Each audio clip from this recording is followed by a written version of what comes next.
pembicara berikutnya. Telah hadir Bapak Dr. Yosep Umar Hadi. Beliau adalah Direktur Institut Filsafat Pancasila. Waktu dan tempat saya persilakan, Bapak.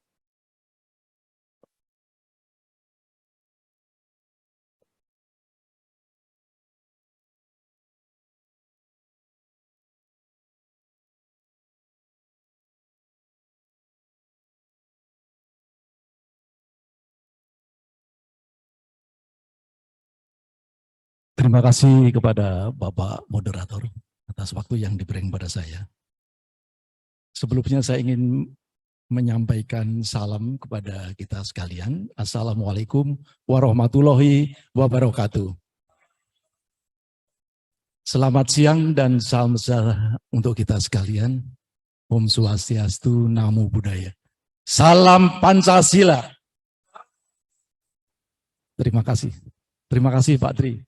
Ini berkenan untuk semakin mengangkat salam Pancasila tadi, dan semoga ini akan terus kita lanjutkan kalau kita mengikuti berbagai macam acara ya. Yang saya hormati Bapak Jenderal TNI Purnawirawan Bapak Tri Sutrisno, Wakil Presiden RI ke-6 dan juga pembina BPIP. Yang saya hormati, ini hadir juga Pak Endarji. Ini beliau adalah ketua saya di KSBN, ya, di Kelompok Seni Budaya Nusantara. Pemerhati budaya, dan beliau sangat concern serta berkeinginan untuk terus mengangkat dan meningkatkan budaya kita. Terima kasih Pak Endarji. Pak Adi Suyatno selaku Widya Iswara dari Lemhanas. Terima kasih atas kehadirannya. Sebagai wakil dari Lemhanas, saya kira perlu kita mendengarkan seminar atau diskusi panel ini tentang pendidikan hukum dan Pancasila ini. Dan semoga nanti bisa dilaporkan kepada lembaga pengkajian yang sangat kita hormati ini. Siapa tahu akan membawa hasil yang positif bagi perubahan menuju kepada kebaikannya. Yang saya hormati Sivitas Akademika Universitas Indonesia, terutama Dekan Fakultas Hukum, serta para mahasiswa, terima kasih atas waktu yang diberikan kepada saya. Saya diberi kesempatan untuk memberikan presentasi mengenai Pancasila dalam momentum yang sangat baik ini.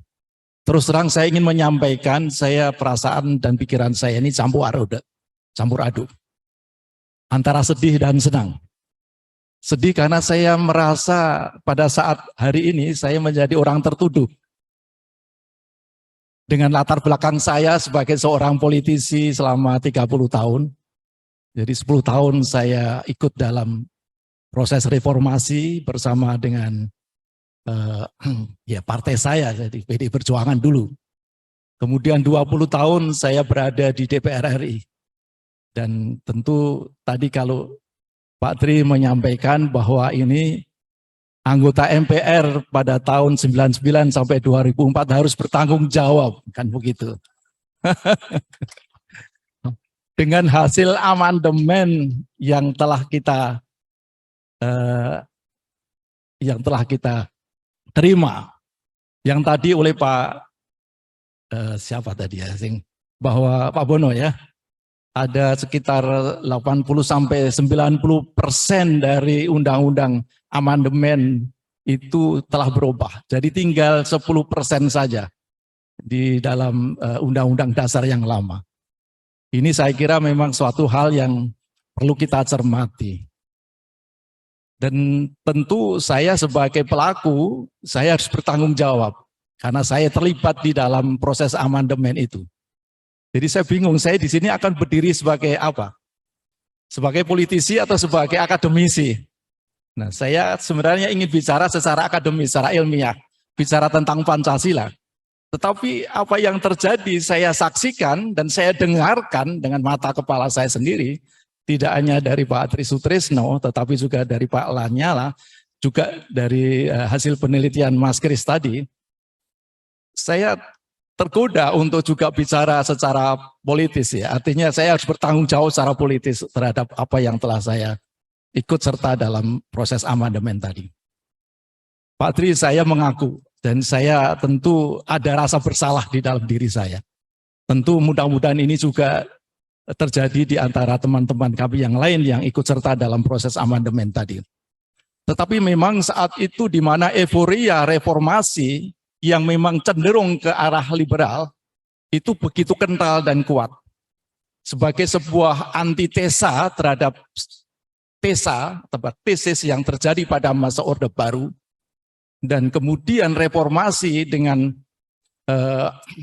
tuntutannya yang sedemikian besar sehingga apalagi tanpa kontrol yang kuat dari masyarakat atau dari rakyat, tentu hasilnya seperti itu. Nah, oleh karena itu tentu sebagai bentuk pertanggungjawaban saya, Pak Tri, saya mengaku bahwa saat ini saya sedang gencar-gencarnya untuk bersama dengan teman-teman di Institut Filsafat Pancasila dan juga dengan UGM dan beberapa tokoh lainnya untuk mengadakan suatu pengkajian sejauh mana amandemen Undang-Undang Dasar 45 ini sudah menyimpang atau sudah tidak koheren lagi dengan pembukaan Undang-Undang Dasar, Pak Tri. Jadi tadi Pak Tri juga sudah menyampaikan suatu kajian yang sangat berharga. Tentu ini mudah-mudahan melalui seminar atau melalui sarasehan ini memiliki gaung politik dan gaung akademis. Mudah-mudahan ini kepada panitia seminar ini. Mudah-mudahan tidak hanya berhenti di ruangan ini, tetapi semoga ini menjadi semakin bergema kepada seluruh masyarakat bangsa pemerhati kecintaan mereka kepada bangsa Indonesia ini, terutama kepada nilai-nilai dasar yang telah diyakini sebagai pemersatu dan sebagai dasar daripada perjalanan bangsa ini. Tentu saya tidak akan menjelaskan kenapa itu bisa terjadi amandemen yang demikian ini. Yang pasti bahwa itu titik tekan kepada individualisme, pada kebebasan. Karena pada saat masa Orde Baru, kebetulan saya juga sebagai wartawan selama 10 tahun sebelum saya di DPR RI, sehingga saya merasakan betul bagaimana kebebasan berpendapat, kebebasan untuk menyampaikan pendapat itu dikungkung. Manusia atau warga negara ini rasanya tidak mendapatkan suatu kebebasan sesuai dengan hak-haknya sebagai warga negara. Ini tentu kita tidak ingin mana yang benar, tetapi memang kemudian kesempatan itu kemudian digunakan oleh mereka-mereka terutama dari anasir-anasir dari luar yang ingin memasukkan ide-ide mereka. Dan memang tadi Pak Tri juga sudah menyampaikan betapa ada satu kelompok dari luar negeri yang memberikan hasil-hasil penelitian dan hasil pemikiran-pemikirannya kepada anggota-anggota MPR, ya, kepada anggota-anggota DPR, dan itu sangat berpengaruh kepada mereka sekalian. Saya tidak ingin mengatakan bahwa saya tidak ikut serta di sana, tetapi ya saya tidak berada di dalam panitia ad hoc khususnya untuk pembahasan amandemen yang saat itu dipimpin oleh Pak Yakob Tobing, betul. Saya berada di khususnya kepada GBHN, jadi ya, saya tidak terlalu mengetahui bagaimana proses amandemen itu berlangsung. Ini tapi sebagai warga, sebagai anggota dari satu partai politik, tentu saya harus mengikuti apa yang menjadi ketetapan keputusan dari pimpinan saya. Tapi sekarang kemudian setelah selesai dari DPR, saya mencoba untuk menebus rasa bersalah saya ini untuk mendalami, dan saya menyelesaikan studi filsafat di UGM, dan kemudian saya mencoba untuk mengelaborasi tentang apa itu Pancasila. Sehingga pada hari ini kalau kita berbicara tentang Pancasila, saya sangat senang. Semakin Pancasila dibicarakan dan dikaji, diteliti oleh banyak lembaga, semakin baik. Karena kita akui dan kita melihat bahwa selama ini Pancasila itu lebih banyak dimonopoli oleh elit. Ya. Kalau dulu elit di tingkat istana, kemudian sekarang elit di Senayan. Saya ingin supaya cara berpikir kita, mudah-mudahan masyarakat yang pada masa reformasi itu membuang atau tidak memerhatikan Pancasila, sekarang mulai bergairah untuk membahas apa itu Pancasila.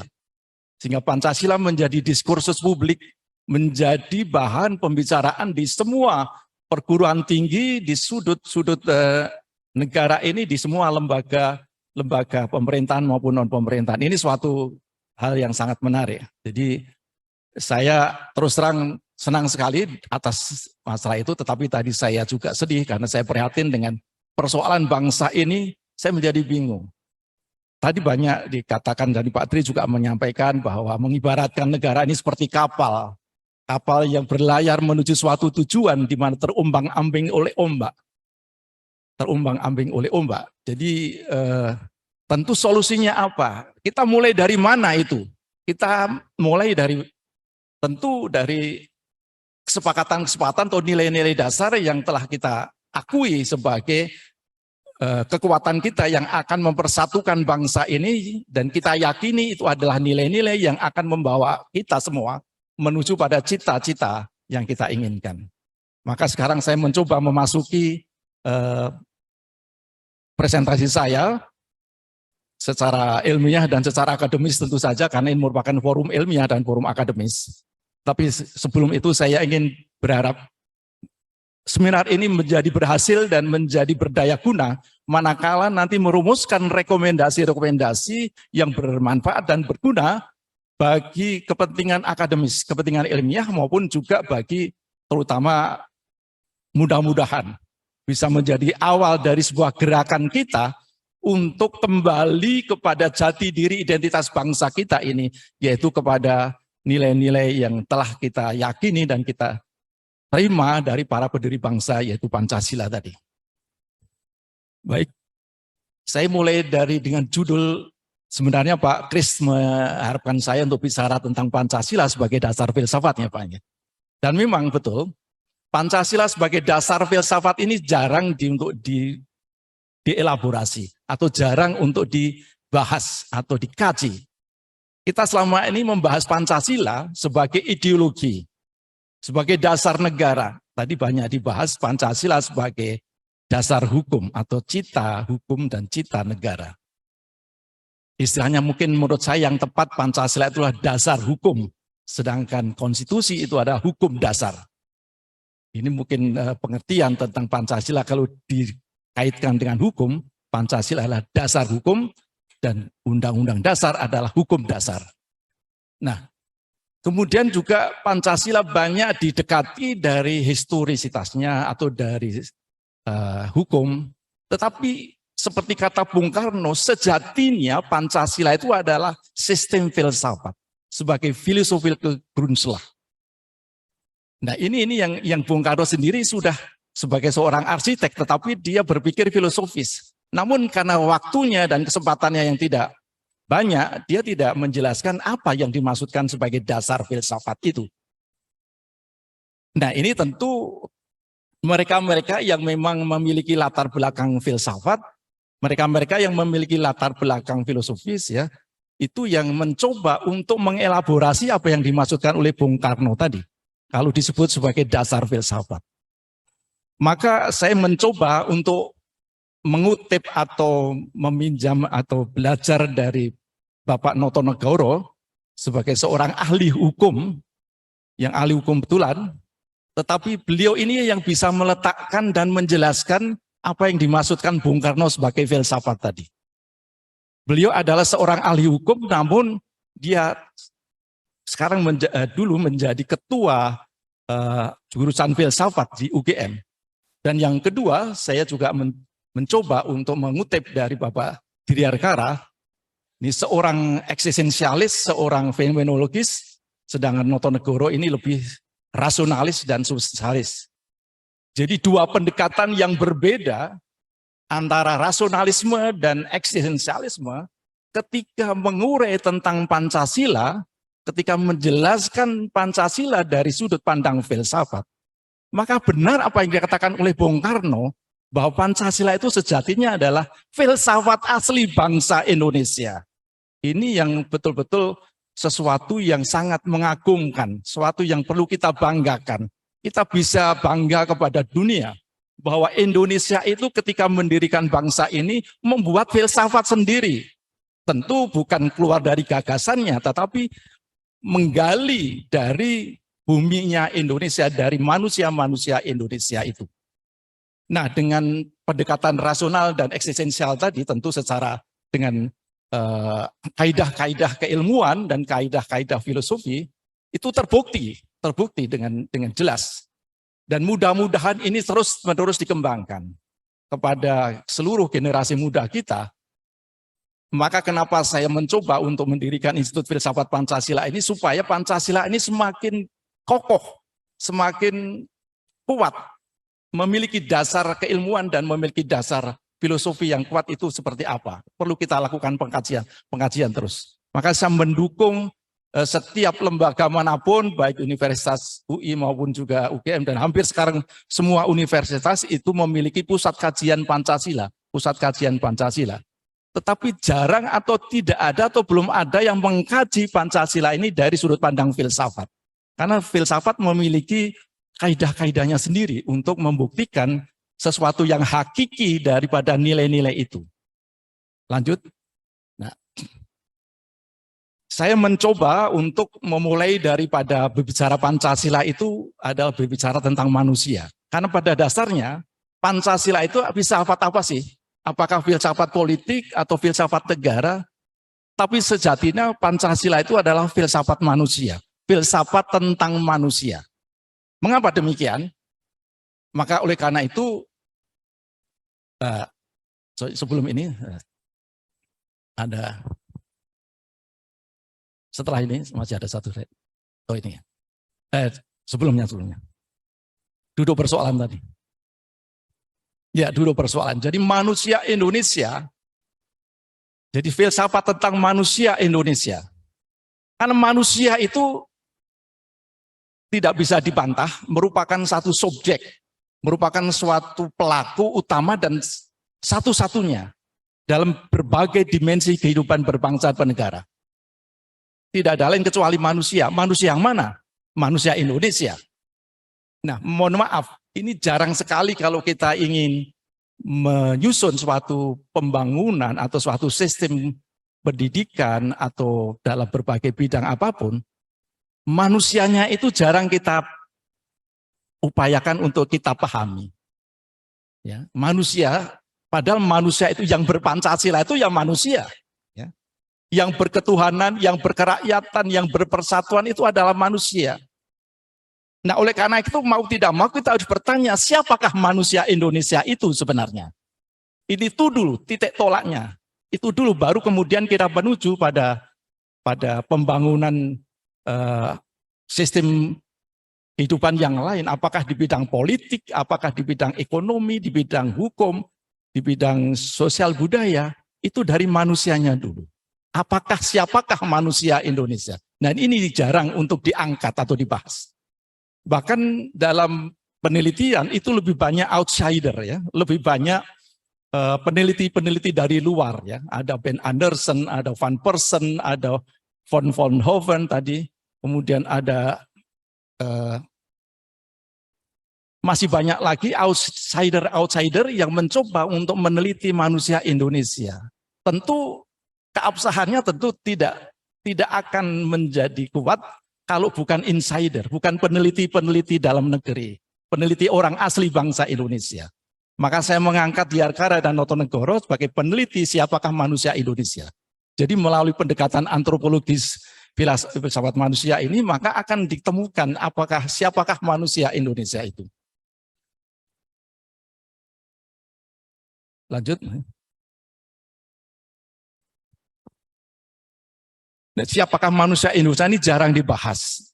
Nah, saya ingin mengatakan bahwa sebenarnya manusia Indonesia itu adalah jangkarnya. Jangkar daripada kehidupan berbangsa dan bernegara ini. Ibarat kapal tadi yang diibaratkan oleh Pak Tri.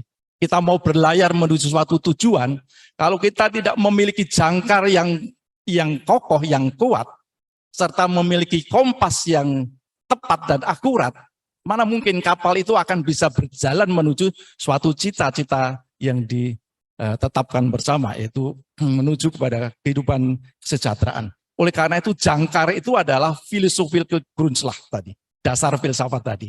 Dan juga sekaligus merupakan kompas atau letsar, kata Bung Karno. Pancasila itu sejatinya adalah dasar filsafat yang statis, yang tidak berubah, yang bersifat hakiki, yang mendasar dan universal, tetapi juga nilai-nilai itu menjadi penuntun, menjadi letsar, penuntun bagi seluruh warga negara dan bangsa ini menuju pada suatu cita-cita yang dituju.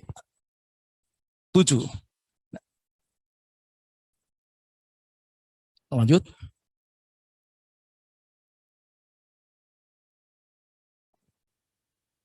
Saya mencoba untuk menyampaikan apa yang disampaikan atau pendapat dari seorang filsuf realisme atau eksistensialisme, yaitu Bapak Diyarkara ini, yang namanya diabadikan menjadi Sekolah Tinggi Filsafat Diyarkara, di mana saya berada di situ dulu, S1 saya.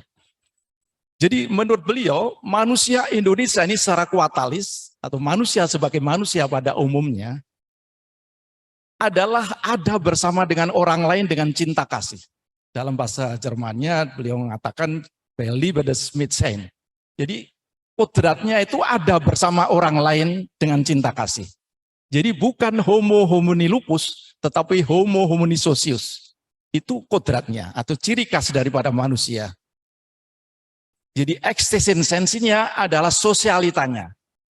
Jadi kalau ditanya siapa manusia itu pada dasarnya adalah pribadi tetapi juga bersosialitas. Jadi sosialitasnya adalah eksistensinya.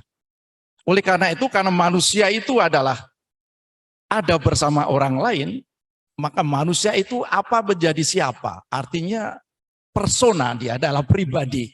Jadi pribadi yang membutuhkan orang lain, membutuhkan persona lain untuk mencapai suatu kebahagiaan, untuk mencapai suatu perkembangan. Jadi yang disebut personisasi. Ini kata beliau, ya. Saya mengutip saja apa yang dikatakan beliau. Siapakah manusia Indonesia itu? Selain itu, kalau kita dalami tentang filsafat manusia, antropologi beliau dari sudut pandang eksistensialisme tadi, bahwa manusia itu suatu kenyataan yang tidak bisa dibantah, itu in the world. In the world itu ada di dunia ini, menyatu dengan struktur dunia, terikat oleh dunia. Maka ada istilah Jawa yang mengatakan manusia itu memiliki suatu tugas atau muncul di dalam dirinya untuk harus memayu hayuning bawono. Memperindah dunia ini. Artinya dunia ini harus terus dijaga, dirawat, dan dikembangkan untuk hidup mereka. Ya, tidak merusak dan tidak mengeksploitasi. Itu ciri khas daripada manusia. Ya, yang sebenarnya bukan merusak dan menghancurkan. Dan kemudian beliau mengatakan juga manusia itu berbadan dan berjiwa. Ini saya kira tidak bisa kita bantah. Bahwa kita ini sebagai pribadi adalah terdiri dari badan dan jiwa. Jiwa yang berbadan dan badan yang berjiwa. Dwaita adwaita, kebinakaan yang tunggal. Satu kesatuan yang tidak dipisahkan. Dan sebagai berbadan dan berjiwa ini tadi disebutkan bahwa kesadaran sebagai manusia ciptaan atau makhluk Tuhan. Nah, oleh karena itu manusia menyadari berdasarkan kesadarannya berkembang menuju sesuatu yang lebih sempurna, yaitu yang maha sempurna bersama orang lain tentu saja. Beliau mengatakan kalau ditanya siapakah saya ini ketika bercermin di depan cermin begitu ya, manusia itu akan berkata, oh ternyata saya ini ya, muncul suatu kesadaran di dalam diri saya. Siapakah manusia saya? Manusia Indonesia ini adalah manusia yang berkeadilan sosial. Ini muncul di dalam cermin ketika dia bercermin. Karena dengan kesadarannya bahwa manusia hidup bersama orang lain dengan cinta kasih. Bukan saling menghancurkan, bukan sebagai serigala, tetapi sebagai sahabat, sebagai keluarga yang kita perlu berjalan bersama-sama. Dan tolok ukur untuk berjalan bersama-sama itu tentu adalah keadilan sosial. Jadi muncul di sana, manusia itu berkeadilan sosial. Ya. Lalu yang kedua, manusia itu berkerakyatan atau berdemokrasi. Nah, ketika menyadari bahwa dirinya itu ada bersama orang lain, maka perlu komunikasi. Dan komunikasi dengan dengan dasar cinta kasih, ya, dengan dasar saling menguntungkan dan saling mendukung.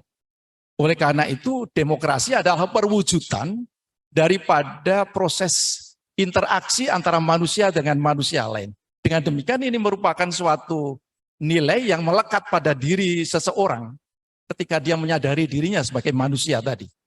Kemudian manusia yang berkebangsaan. In the world yang tadi saya katakan, kesadaran sebagai manusia yang terikat oleh struktur dunia, dan terikat di struktur dunia tentunya dia adalah warga dari sebuah bangsa. Oleh karena itu, kalau ditanya siapakah manusia itu salah satunya adalah pribadi yang berkebangsaan, ya, yang berkebangsaan tadi. Kemudian manusia yang berkemanusiaan, itu juga melekat di dalam jati dirinya. Karena dia sadar dan dia mengikrarkan tentang kemanusiaannya yang bermartabat ini sebagai ciptaan Tuhan. Tadi dikatakan sebagai wakil dari Tuhan. Jadi martabatnya sedemikian tinggi. Sehingga yang kalau itu namanya manusia, maka itu harus berkemanusiaan. Dan yang terakhir berketuhanan. Karena kesadarannya sebagai makhluk Tuhan dan asal dan tujuan daripada manusia itu kemana dan dari mana.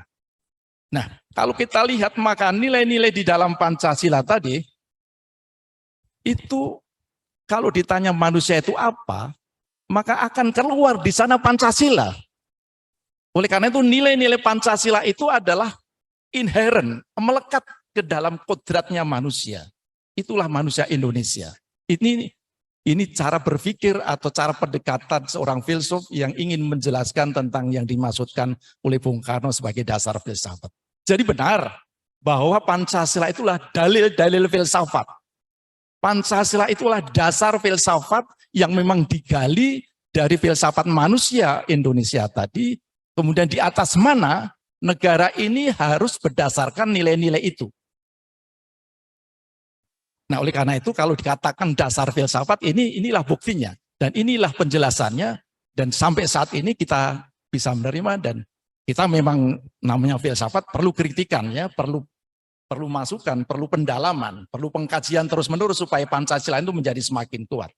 Jadi Pancasila merupakan dasar filsafat karena memang memenuhi kaidah-kaidah keilmuan, memenuhi kaidah-kaidah filosofis, yaitu memiliki dasar ontologi. Dasar ontologinya adalah manusia tadi. Kemudian memiliki dasar epistemologi. Epistemologi itu pendekatannya dari mana? Bahwa itu menjadi sebuah kebenaran itu tentu ada metodenya, ada pendekatannya. Ini pendekatannya dari eksistensialisme, dari fenomenologis. Dan dia memiliki aksiologi. Jadi tadi yang banyak dibicarakan tentang pendidikan hukum dan seterusnya ini pada tataran aksiologi sebenarnya. Tetapi sebelum kita membangun sistem hukum, membangun sistem politik, membangun sistem ekonomi, kita harus tahu ontologinya dulu. Kalau aksiologi tanpa kita mengetahui sebenarnya dasar ontologi itu, yaitu tentang manusia Indonesia tadi yang adalah demikian, maka semuanya ini akan tidak jelas kemana yang mau dibawa. Termasuk pendidikan hukum nanti harus bertolak dari Pancasila karena memiliki dasar ontologi yang kuat, yang bersifat universal, nilai-nilai itu mendunia, ya, dan itu mutlak, absolut, dan tidak berubah. Itu nilai-nilai Pancasila itu menurut pendekatan realisme tadi, pendekatan empirisisme tadi. Nah, sekarang kemudian dari Bapak Notonegoro, dari seorang rasionalis, ini tokoh sosialis yang menjadi gurunya orang-orang UGM, ya. Ini sampaikan, beliau mengatakan bahwa manusia itu adalah pendukung utama dan satu-satunya dalam Pancasila. Oleh karena itu kalau manusia menjadi pendukung utama dan satu-satunya dalam Pancasila, maka pada Pancasila itu tersimpul hal-hal yang mutlak mengenai manusia Indonesia. Dan tentu manusia yang memiliki dasar kesatuan, maka nilai-nilai Pancasila pun merupakan satu kesatuan yang tidak bisa digoyahkan. Antara sila pertama sampai sila kelima, itu karena dasarnya manusia yang merupakan satu kesatuan, maka Pancasila kita menerapkannya atau menghayatinya harus satu kesatuan, tidak boleh dipisah-pisahkan antara sila satu yang lain. Dan itu menjadi ciri khas dari suatu filsafat ya. Kalau komprehensif antara sila yang satu dengan yang lain tadi. Nah, menurut beliau bahwa kodrat manusia, ini dari rasionalis ya. Kodrat manusia pada dasarnya strukturnya adalah monopluralis. Ini mungkin pernah dengar pada istilah demikian ini. Jadi khususan kodratnya itu kebinekaan banyak entitas tapi dalam kesatuan. Mulai dari susunannya. Manusia itu terdiri daripada jiwa dan badan. Ada yang membantah? Tidak kan? Benar kan? Manusia itu adalah berbadan dan berjiwa. Jiwa yang berbadan, badan yang berjiwa. Dalam upaya kita memenuhi masing-masing kebutuhan badan dan kebutuhan jiwa, itu harus selaras dan seimbang. Maka kenapa Pancasila itu harus dilaksanakan secara selaras dan seimbang? Karena memang ontologinya manusia tadi adalah satu kesatuan. Kita tidak boleh melebihkan yang badan, tidak boleh melebihkan yang jiwa. Itu satu kesatuan tadi. Kemudian sifatnya, menurut beliau, maka disebut monodualis, monopluralis. Manusia itu selain berbadan dan berjiwa, adalah makhluk individu dan makhluk sosial. Itu suatu realita, tidak bisa kita bantah, betul tidak? Ada kita, nih tadi Diarkara juga mengatakan begitu, ada saya ini, tidak mungkin saya bisa hidup tanpa adanya orang lain. Tetapi adanya orang lain itu adalah sahabat, itu adalah keluarga, itu adalah teman. Yang nanti bersama-sama kita akan saling mendukung dan saling berkembang menuju pada sang pencipta tadi. Maka manusia itu kalau menurut Diarkara dikatakan membelum.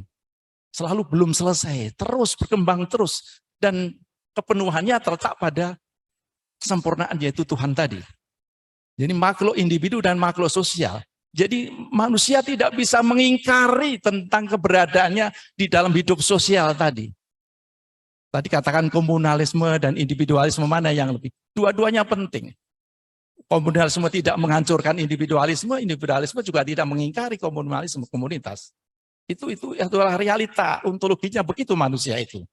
Dan yang berikutnya, manusia itu juga adalah makhluk otonom. Saya ini makhluk otonom, bebas. Tetapi saya sadar, otonomi saya itu adalah ciptaan daripada Tuhan. Nah, dengan demikian ini suatu realita. Ada yang bantah? Kan tidak. Kebenaran ini. Maka dikatakan oleh dua filsuf tadi, Pancasila itu secara filosofis adalah suatu kebenaran. Suatu nilai-nilai yang sangat mendasar, dan itu bersifat universal, dan itu sangat tidak akan berubah dan mutlak. Makanya kenapa Pancasila ini bisa kita tawarkan kepada dunia. Kalau Anda ingin bahagia sebagai manusia, gunakanlah Pancasila tadi. Maka disebut filsafat, namanya filsafat harus berlaku umum, universal. Jadi demikian, nah kodrat manusia yang monodualis tadi, maka disebut monodualis atau monopluralis, banyak entitas tetapi dalam satu kesatuan. Harus dijalankan secara seimbang dan selaras. Itulah namanya struktur kodrat manusia dan itu pendekatan substansialis tadi. Dan manusia yang berbadan dan berjiwa, berjiwa itu menurut Notonegoro itu isinya adalah akal, rasa, dan kehendak. Tiga itu. Kalau dikatakan berjiwa, itu manusia itu berakal, memiliki rasa, dan memiliki kehendak. Oleh karena itu, di dalam semua pertimbangan ketika dia ingin melakukan sesuatu, itu harus didasarkan pada rasionalitas, pada akal, tentu sesuai dengan perasaan, rasa kita, dan harus ada kehendak dan keinginan yang kuat untuk mencoba memenuhi semua kebutuhannya tadi. Kemudian sebagai makhluk sosial, manusia individu membutuhkan kehadiran manusia lain. Karena kehidupan bersama merupakan tuntutan dari kodratnya sebagai makhluk sosial. Itu tuntutan kodrat. Sebagai ciptaan Tuhan, maka manusia merasa wajib untuk hidup taklim, hidup taat kepada Tuhan. Karena Tuhan adalah kausa primanya. Ada yang bantah? Ini benaran, ini realitas. Ini secara rasional itu betul. Enggak bisa terbantah itu. Nah oleh karena itu untuk mencapai kepada kebahagiaan tadi harus diikuti dengan 4 tabiat saleh. Yaitu prinsip kehati-hatian, prinsip keadilan, kesederhanaan, dan keteguhan. Ini kalau kita urai nanti akan panjang, tapi kurang lebih demikian intinya. Karena harus diikuti dengan semacam rambu-rambu 4 tabiat saleh tadi. Nah tadi Pak Trisutresno mengatakan bahwa Pancasila itu berdasarkan hierarki, memang betul. Jadi dengan demikian maka secara ontologis Pancasila merupakan satu kesatuan yang komprehensif. Karena pendukung utamanya adalah manusia. Secara abstraksi analita menurut beliau, jadi nilai-nilai dasar dari Pancasila itu kalau kita abstraksi atau kita lakukan penelitian secara analitis, ini pendekatan filosofis ya, maka di sana ditemukan kata Tuhan, kata manusia, kata satu, kata rakyat, dan kata adil. Mari kita renungkan, kata-kata dasar yang mendasar ini, kata-kata itu yang mendasar ini, memiliki satu sifat yang sifatnya absolut. Betul tidak? Tuhan suatu yang mutlak atau tidak? Pasti. Manusia kapanpun adalah manusia dan memiliki ciri-ciri khasnya, memiliki kodratnya. Mutlak itu universal, itu di mana manusia itu sama. Satu, ya memang merupakan satu kesatuan. Ya. Dalam dirinya, dalam jiwanya, dalam kodratnya itu merupakan satu kesatuan yang tidak terpisahkan. Dan tujuannya menuju kesatuan kepada Sang Pencipta. Kemudian rakyat, kumpulan manusia, itu juga merupakan suatu nilai-nilai yang mendasar dan adil. Jadi 5 itulah yang ditemukan dan diteliti, ternyata memang sifatnya sangat universal, tidak akan berubah selamanya atau statis dan absolut. Dan susunannya bersifat hierarkis piramidal terbalik sebenarnya. Jadi Tuhan di atas, keadilan paling bawah. Tentu 5 sila itu merupakan satu kesatuan karena berbicara tentang ketuhanan tidak bisa melepaskan diri dengan keadilan. Berbicara tentang kemanusiaan tidak bisa dilepaskan diri dengan ketuhanan dan sebagainya. Ya. Oleh karena itu kita dapat membuktikan baik melalui pendekatan eksistensial fenomenologis atau empirisisme maupun esensial substansialisme, rasionalisme, terbukti Pancasila adalah filsafat, adalah dasar filsafat bangsa Indonesia. Jadi kesimpulannya Bapak Ibu sekalian ini sebagai yang terakhir, manusia Indonesia sejatinya manusia Pancasila. Karena apa? Karena di Pancasila itu melekat atau inherent dengan kodrat di dalam diri kita masing-masing manusia ini. Dan untuk mencapai kebahagiaan, manusia harus hidup sesuai dengan kodratnya. Kalau melawan kodrat, kalau kita tidak mengikuti kodrat kita, maka tidak akan bahagia. Kita tidak akan mencapai suatu tujuan. Harus sesuai dengan kodratnya untuk mencapai kebahagiaan tadi. Maka saya boleh mengatakan Pancasila itu adalah jalan kebahagiaan. Melalui Pancasila kita sebagai manusia akan bisa mencapai kebahagiaan sesuai dengan nilai-nilai yang kita yakini tadi. Dan negara kita juga akan mencapai kebahagiaan kalau menggunakan Pancasila. Ya. Jadi Pancasila adalah dasar filsafat melalui mana manusia dalam menjalankan kehidupannya baik secara pribadi bersama dengan orang lain dalam suatu wilayah negara sebagai suatu bangsa, warga bangsa, akan mencapai kebahagiaan apabila menerapkan prinsip-prinsip Pancasila. Di mana sila pertama dan sila kedua sebagai landasan moralitasnya, sila ketiga dan sila keempat sebagai cara dalam mencapai keadilan sosial. Jadi inilah filsafatnya bangsa Indonesia seperti ini. Filsafat Pancasila itu seperti itu. Oleh karena itu Pancasila sebagai dasar filsafat harus menjadi asas kerohanian. Harus menjadi jiwa, menjadi objek formal, menjadi perspektif, menjadi self-referensial, menjadi jangkar dan kompas bagi manusia Indonesia. Nah untuk itu dasar filsafat ini harus terus-menerus kita internalisasikan. Jadi pembangunan bangsa ini harus dimulai dengan upaya kita untuk menyadarkan bahwa kamu itu adalah Pancasilais. Kalau ditanya kamu itu siapa? Saya ini Pancasila. Karena melekat di dalam diri saya, kodrat saya itu Pancasilais yang tadi, 5 sila tadi. Saya kira demikian, mungkin yang terakhir sekali saya mohon ditayangkan itu saya pohon ilmu ini.